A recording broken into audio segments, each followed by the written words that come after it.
e vamos falar sobre a regulação das redes sociais, porque a gente tem o nosso convidado, o Caio Machado, que tem horário e está tudo atrasado hoje aqui na casa por conta do boletim da Copa, do Edinaldo caindo, e a gente precisa agora trazer o nosso convidado, que ele já está aguardando a meia hora e não é justo aguardar por mais tempo. Entra agora o Caio Machado, que é especialista na área de tecnologia, que vai falar com a gente sobre a regulação das redes, um assunto que está voltando à tona aí, porque o governo está tentando aprovar a regulação das redes desde 2023, desde 2020, na verdade, mas o negócio parou em 2023 lá na Câmara, chegou a passar no Senado, mas na Câmara essas regras que prevêem inclusive que a plataforma, a rede social, também tem um grau de responsabilidade na disseminação das notícias que estão ali, das fake news também. Esse projeto ele acabou sendo embargado, entre aspas, na Câmara. Lá o Arthur Lira criou um grupo de trabalho, o que na prática é uma maneira de engavetar o projeto, e foi o que aconteceu. Desde 2023 está parado ali, mas o governo, há um mês, começou a se mexer. Está tentando fazer com que os deputados voltem a debater a regulação das redes. Então, vamos falar com quem entende. É um assunto muito importante. Caio Machado, obrigado pela presença. E você acredita, depois, inclusive, dessa treta do Lula na China, que já está sendo usada pela oposição, a questão dele citar os algoritmos junto com a agência do TikTok, já está sendo usado pela oposição como desculpa, mais uma vez, para embarrear esse projeto. Tem chance de andar? Puxa vida, chance de andar é o campo da bola mágica, né?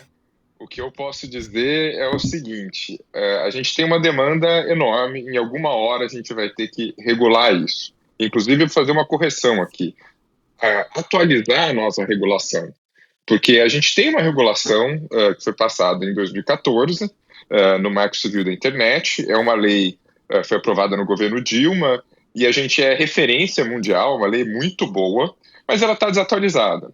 E aí, como que o nosso espectador aqui sabe que está desatualizada? Porque todo dia vem problema pela internet, né? Seja o vídeo falso, seja o golpe, seja o spam. De alguma forma, a gente precisa ter mecanismos legais melhores para lidar com isso. A gente criou uma lei que incentivava muito as empresas, e foi uma decisão boa, mas agora elas conseguem ganhar muito dinheiro com pouca responsabilidade. Diferentemente, por exemplo, pensa em qualquer outro setor, aviação.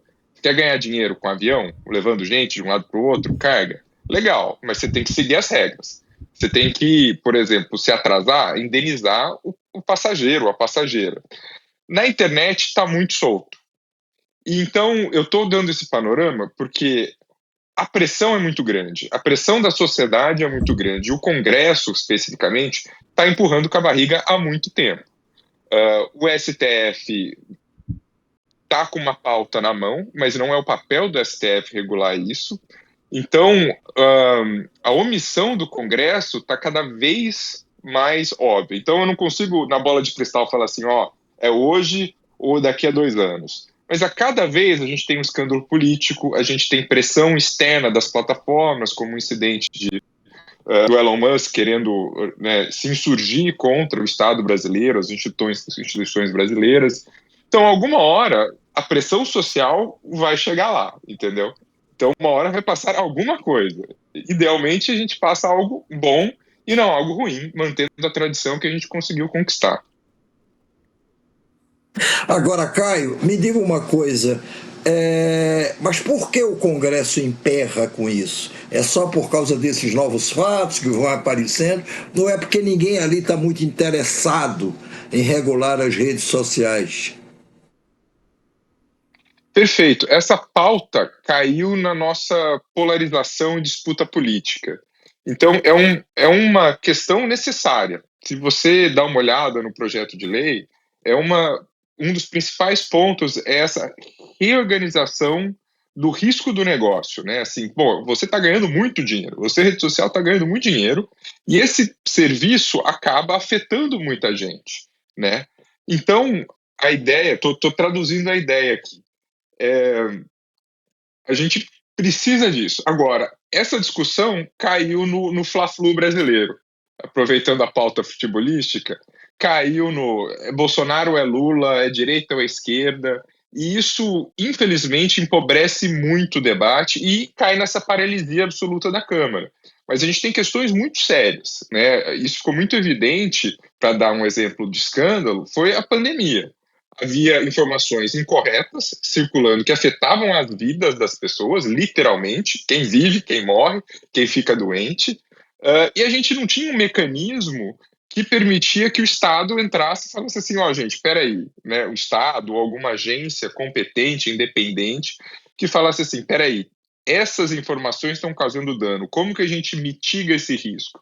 E uma coisa importante para observar é que no modelo que a gente tem hoje, que tem uma regulação, mas é uma regulação que deixa muito difícil para o poder público interferir no que está rolando nas redes sociais, mas a empresa tem um poder muito grande.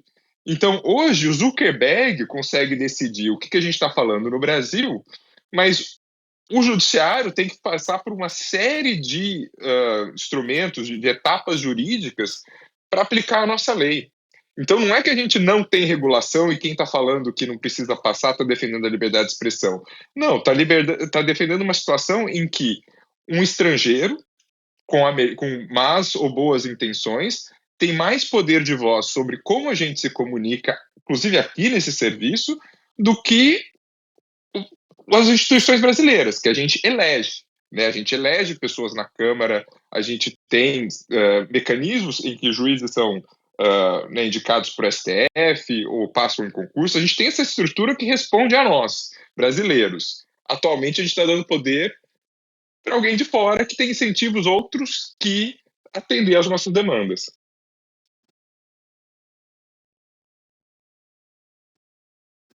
Peraí que eu tava sem áudio aqui. Agora, tem o Arthur Lira, ele foi uma pessoa que, de certa maneira, travou essa história. O Hugo Mota, você acha que pode ser uma pessoa que ajude, de fato, sem o presidente da Câmara do lado? É difícil, né? Dessa vez parece ter um caminho menos tortuoso à frente para que esse projeto avance. Isso fica muito na relação do presidente com o Congresso e o executivo. Né? Então, tendo essa relação melhor, que parece que é o caso, o executivo tem mais facilidade de pautar e aí fazer essas negociações e aprovar o projeto de lei. Então, nesse sentido, eu acho sim que tem um respiro, um fôlego para o governo puxar essa pauta, que é muito importante. Inclusive, eu diria que essa pauta está recebendo menos atenção do que deveria em termos do que ela significa para a nossa soberania. Entendeu? O Brasil ser dono do Brasil. O que eu acho que pesa contra aí? O governo está fraco. Né? O governo tem que negociar com muita gente e contra um lobby muito forte, né, muito qualificado, as pessoas que trabalham são muito competentes e que estão ali também batendo na porta e acompanhando cada parlamentar contra esse projeto de lei. Então, o que eu acho? Aí entrando no achismo, tá? Porque é política, é o vento assoprando, né? E enfim, eu acho que o governo vai botar pressão para passar isso e outros projetos de lei ligados à tecnologia, como o projeto de inteligência artificial, por exemplo, mas está muito no jogo acirrado de ganhar o voto ali dos parlamentares.